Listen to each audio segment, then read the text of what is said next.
सावित्री को वैसे ही काफ़ी चिंता हो रही थी क्योंकि उसका पति 11 बजे आने की कहकर अब भी तक ट्रक नहीं लेकर आया था। उसका पति सुखवंत ट्रक चलाता था। सावित्री को अच्छी तरह पता था कि सुखवंत रात के समय शराब पीकर ट्रक चलाता है, इसलिए उसकी चिंता जायज़ थी। आशंकाओं के बादल उसके मन में गिरने लगे थे। ऊपर से मुन्ने का लगातार रोना भी उसे और ज़्यादा परेशान कर रहा था। सावित्री के पिता ने जब सुखवंत के हाथों में उसका हाथ दिया था, तब सुखवंत इसी घर में अकेला रहता था और किराए की जीप चलाता था। फिर उसने ट्रक चलाना शुरू कर दिया। सावित्री को आज भी वह दिन अच्छी तरह याद है, जब सावित्री के पिता आखिरी बार बेटी दामाद से मिलने आए थे, तो दरवाज़ा सुखवंत ने ही खोला। अरे आप, आइए आइए, इधर से गुजर रहा था, सोचा मिलता जाऊं। सावित्री के पिता अंदर आते हुए बोले। सावित्री अपना उभरा हुआ पेट साड़ी के पल्लू से ढकने का असफल प्रयास करते हुए बोली, पिताजी, आपकी तबीयत कैसी है अब?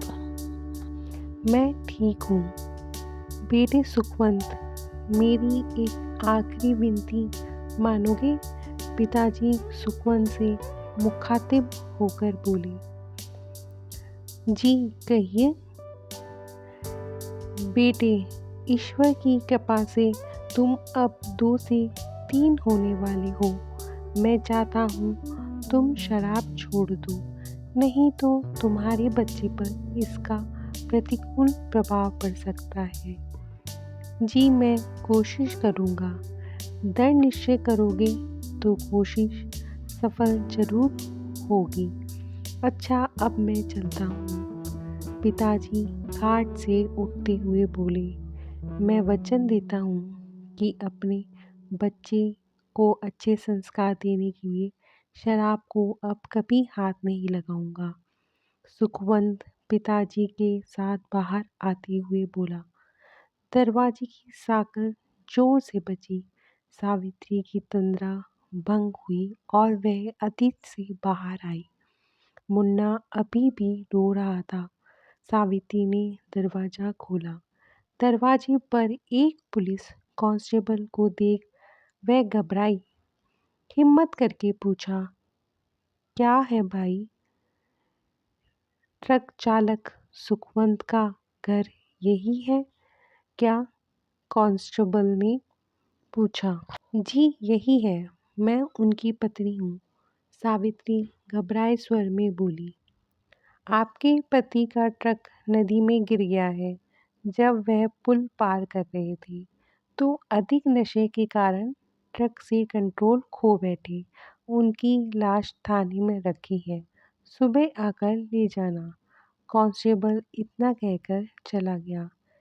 हे भगवान! सावित्री जमीन पर पछाड़ खाने लगी। हाथों की चूड़ियां स्वतः ही गोल दायरे का रूप छोड़ने लगी। इसके बाद तो सावित्री की जिंदगी की दिनचर्या ही बदल गई। दिन भर बड़े लोगों के घर में चौका बर्तन करना और रात को 4-4 घंटे सिलाई करना। जब सावित्री दूसरों के घर चौका बर्तन करने जाती, तब भी मुन्ना उसके साथ ही होता था। गुजरते समय के साथ मुन्ने की परवरिश भी अच्छे ढंग से होने लगी। 22 वर्ष गुजर गए।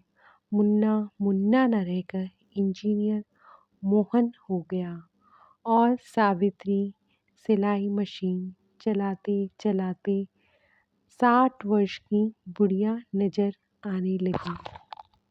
आज बरसों बाद सावित्री के मन में उमंगें थीं, क्योंकि उसका बेटा मोहन शहर से इंजीनियरिंग की डिग्री लेकर आ रहा था।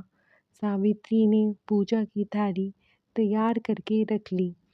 बार बार उसकी निगाहें दरवाजे पर जा रही थी।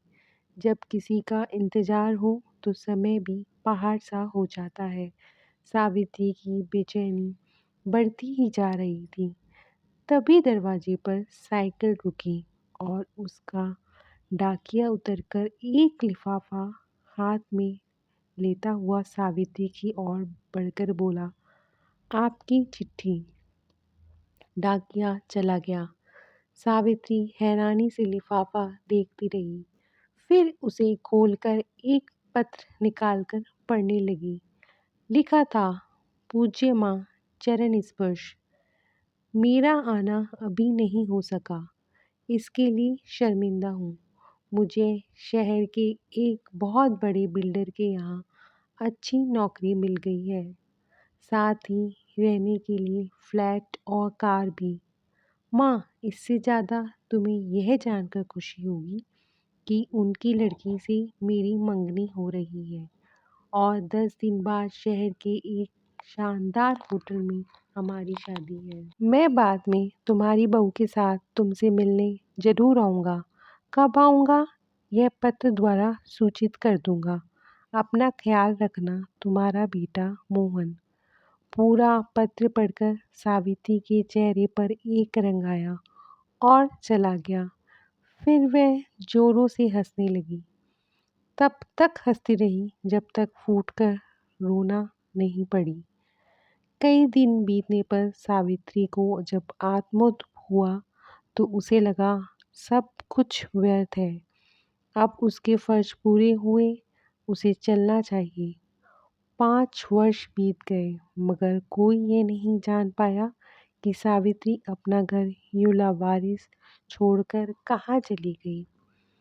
मोहन की शादी को 5 वर्ष बीतने पर भी वह संतान का मुख नहीं देख पाया। डॉक्टरों ने भी उसकी पत्नी मनोरमा को बांझ साबित कर दिया था। मगर एक दिन मनोरमा को पता चला कि काशी में गंगा किनारे एक आश्रम में एक साध्वी है जिनका आशीर्वाद ही चमत्कार है। उसने मोहन से उनके दर्शन की जिद की तो मोहन को मजबूर होकर मनोरमा को काशी लेकर जाना पड़ा। काशी जाकर जब मोहन मनोरमा के साथ उस साध्वी के आश्रम में पहुंचा तो उन्हें पता चला कि साध्वी अपनी विशेष पूजन ध्यान के कक्ष में है।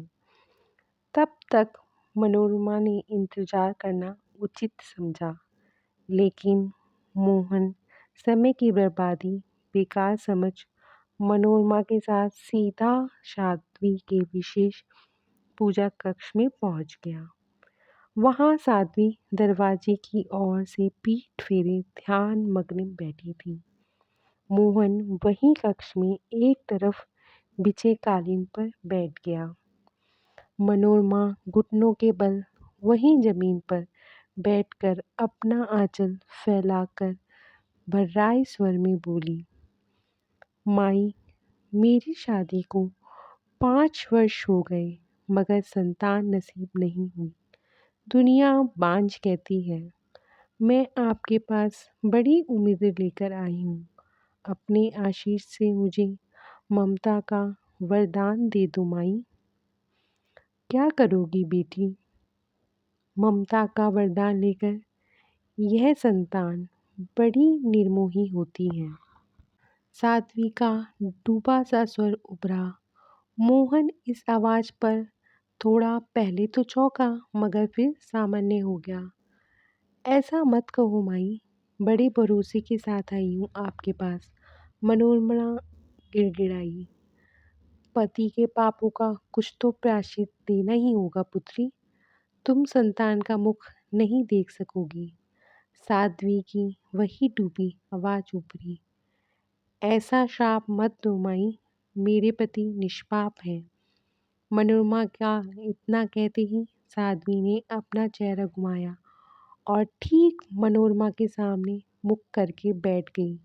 उसके चेहरे पर नजर पड़ती ही मोहन के मुंह से यकानक निकला, माँ तुम।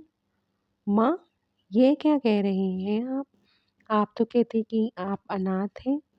आपके माता-पिता एक दुर्घटना का शिकार हो गए। आपने मुझसे ऐसा क्यों कहा? मनोरमा ने मोहन से कहा तो उसकी नज़रें झुकती चली गई। सावित्री फीकी मुस्कान के साथ बोली, तुम माँ को भले ही चेहरे से पहचानो, मगर माँ अपने बच्चों को आहट से पहचानती है। मैंने तुम्हें शहर में रहकर अच्छी सी अच्छी शिक्षा पाने का अवसर दिया, मगर अफ़सोस तुम संस्कार याद नहीं रख सके। मैंने तुम्हारी 3 माह की उम्र से ही तुम्हें अकेले पाला और पिता की कमी महसूस नहीं होने दी। अपने सारे फ़र्ज़ पूरे किए, मगर तुम अपना फ़र्ज़ भूल गए। मैं यह सोचकर गर्व करती थी कि आपने अपनी अकेले की मेहनत से अपनी मंजिल पाई, मगर आज मुझे आपकी पत्नी होने पर शर्म महसूस हो रही है। मनोरमा सिसक कर बोली, अब हमारे सत्संग का समय हो रहा है, तुम जा सकते हो। सावित्री खड़ी होते हुए बोली, माँ, मुझे बांझ होने के शाप से तो मुक्ति देती जाओ। मनोरमा सावित्री के पैर पकड़ते हुए बोली, पुत्री, मैं खुद नहीं जानती मेरे मुंह से ये वचन कैसे और क्यों निकले, मगर शायद यही कुदरत का न्याय हो। फिर भी तुम मन में धैर्य धारण कर उसी कुदरत की कृपा की प्रतीक्षा करो जिसे तुम्हें ये श्राप दिया। सावित्री ऐसा कहकर कक्षी बाहर निकल गई, अपने पीछे छोड़ गई बिलखती मनोरमा और पश्चाताप की आंसू आंखों में लिए मोहन को।